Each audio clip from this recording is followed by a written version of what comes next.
আসসালামু আলাইকুম। পার্ট 11 আপনাদেরকে স্বাগতম। দশম পার্টে আমরা বলেছিলাম যে আমরা ইনসার্ট রিবনে শুধু টেবিলের ডিটেলস নিয়ে আমরা 11 পর্বটি সাজাবো। তো সেই অনুযায়ী আজকে আমরা ডিটেলস অ্যাবাউট টেবিলস এরিয়া এটা নিয়ে কথা বলবো। পূর্বে একটা টেবিল বানানো ছিল, সেটা নিয়ে আমরা কিছু কাজ আপনার আজকে দেখাবো। টেবিলের ডিটেলসগুলি দেখাবো ইনশাআল্লাহ।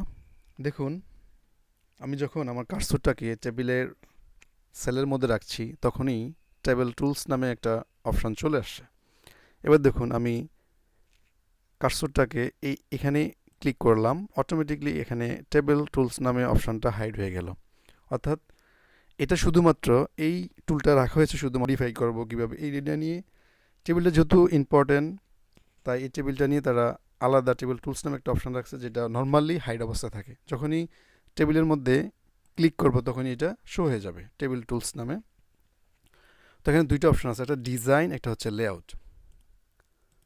তো এই ডিজাইনের কাজটা কি? টেবিলের আকৃতিটা কেমন হবে, ডিজাইনটা দেখতে কেমন লাগবে, এটার আউটলাইনগুলি কেমন মোটা হবে না, এই বিষয়গুলি নিয়ে হচ্ছে ডিজাইন।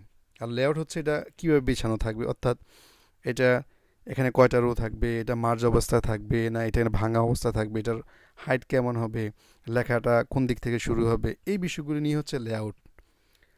তো আমরা ডিজাইনে চলে যাই।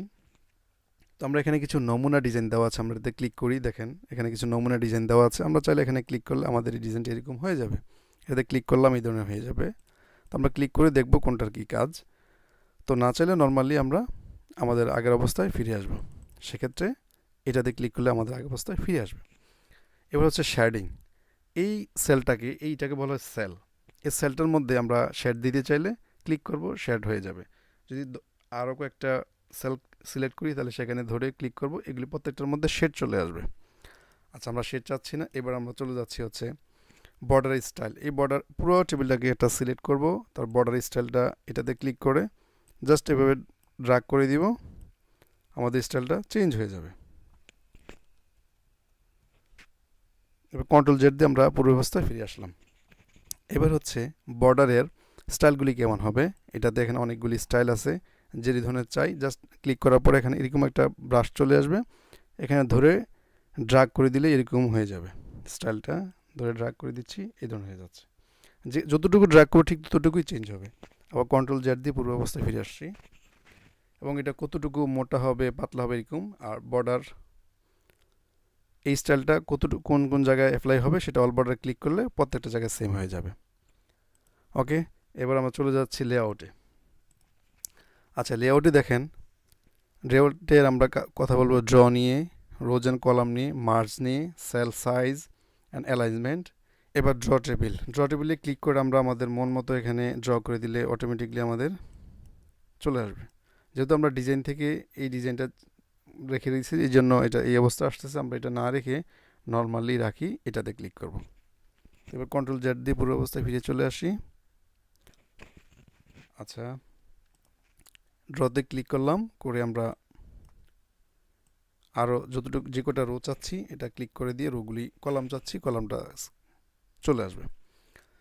আচ্ছা, এবার এটা থেকে ফিরে আসার জন্য আরেকটা ক্লিক করবো, এখন আর আগের অবস্থায় ফিরে আসবে। এবার ইরেজ। ইরেজ মানে হচ্ছে বাদ দিয়ে দিব, স্পেসিফিক কোন বর্ডারটাকে আমরা বাদ দিতে চাই।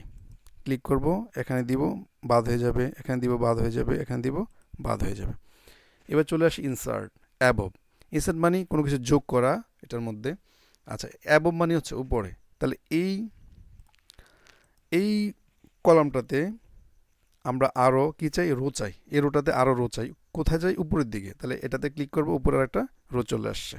আবার চাই, আরেকটা দিব, চলে আসবে। এবার দুইটাকে সিলেক্ট করে একটা ক্লিক করব, তাহলে দুইটা একবারে বাড়বে। আবার নিচে চাই, তাহলে এখানে একটা সংখ্যা লিখে দিই, তাহলে বুঝতে পারবো কোনটা নিচে আসতেছে। এখানে একটা রো আছে, এখানে আরও চাচ্ছি, তাহলে একটা ক্লিক করবো বাড়বে, একটা ক্লিক করলে বাড়বে। এবার তিনটাকে আমি সিলেক্ট করলাম, করে ইনসার্ট ভ্যালু দিব, চলে আসবে। দেখেন ছোট হয়ে গেছে। কন্ট্রোল জেড দিয়ে আমরা পূর্ব অবস্থায় ফিরে আসব। আচ্ছা, এবার হচ্ছে ইনসার্ট লেফট, মানে বাম পাশে আমরা কলামকে নিয়ে আসব। এটার বাম পাশে, কার্সরটার বাম পাশে কলাম থাকবে, জাস্ট ক্লিক, এখানে চলে আসবে। এবার এই কার্সরটার ডান পাশে আনবো, তাহলে ইনসার্ট রাইট। আচ্ছা, এবার দেখেন আমরা এখানে তো দেখলাম হচ্ছে এটার মাধ্যমে। এবার আমরা যদি এখানে না যে এখানে চাই, জাস্ট এখানে প্লাস চিহ্নতে ক্লিক করলে এখানে বেড়ে যাবে। এটার প্লাস চিহ্নতে ক্লিক করলে এখানে বেড়ে যাবে। তাহলে এখান থেকেও করতে পারি, আবার এখানে প্লাস চিহ্নতে ক্লিক করে আমরা রো কলাম বাড়াতে পারি। কন্ট্রোল জেড দিব, পূর্ব অবস্থায় ফিরে আসব। এবার আমি এই দুইটা কলামকে একসাথে করতে চাই। দেখেন মার্জ সেল অপশনটা কি আছে, হাইড অবস্থায় আছে, কাজ করছে না মার্জ এরিয়ার। তাহলে এই দুইটাকে সিলেক্ট করব। এবার এটা কি হয়ে গেল, সচল হয়ে গেল। একটা ক্লিক করব, কি হয়ে গেল, দুটো একসাথে হয়ে গেল। এবার আমি চাচ্ছি যেহেতু ভুলক্রমে ধরেন একসাথে করে ফেলছি, এটাকে আবার আলাদা করব। তাহলে এখানে কার্সর রাখা অবস্থায় স্প্লিট সেলে ক্লিক করব।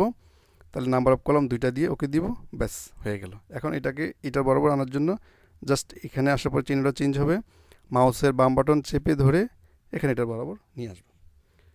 এবার চলে আসছি এই টেবিলটাকে দুইটা ভাগ করে ফেলবো। জাস্ট এখান থেকে এখানে রেখে আমি জাস্ট একটা স্প্লিট টেবিলে ক্লিক করবো, ভাগ হয়ে গেছে। ওকে, এবার আমরা আসি রো হাইট আর উইথ। এই কলামটার এই রোটার হাইটটা বাড়াবো, জাস্ট এখানে ক্লিক করবো, হাইটটা বেড়ে যাবে। এটা উইথটা বাড়াবো, জাস্ট এখানে ক্লিক করবো, উইথটা বেড়ে যাবে। এই লেখাটাকে আমরা একটু কপি করি, কপি করলাম, এখানে পেস্ট করে দিলাম। আচ্ছা, এই লেখাটা এইভাবে আছে, আমরা এটাকে উপনিচ থেকে এইভাবে করবো। তাহলে এটাতে ক্লিক করব, করার পর এটাতে ক্লিক করব, এভাবে হয়ে যাবে। এখানে ক্লিক করবো, এভাবে হবে। এখানে ক্লিক করলে এভাবে হয়ে যাবে। আবার আচ্ছা, এই লেখাটা এখন কি আছে, টপের অ্যালাইনমেন্টের টপ লেফটে আছে। জাস্ট এটা ক্লিক করলাম, এখানে আছে, মাঝখানে দিব, এখানে চলে আসবে। অ্যালাইজটা এখানে দিব, এখানে চলে আসবে। এখানে দিব, এখানে আসবে। দেখেন, তাহলে হচ্ছে অ্যালাইনমেন্টটা এই টেবিলের মধ্যে এটা কোন জায়গায় থাকবে, এটা আমরা এখান থেকে অ্যালাইন্সটা ঠিক করতে পারি। আশা করছি আপনারা টেবিলের ডিটেলস সম্পর্কে অবগত হয়েছেন। তো আমরা আশা করছি আপনারা উপকৃত হচ্ছেন এবং পরবর্তী পর্বগুলি আমাদের সাথে থেকে আমাদেরকে অনুপ্রেরণা যোগাবেন আমরা আশা করছি।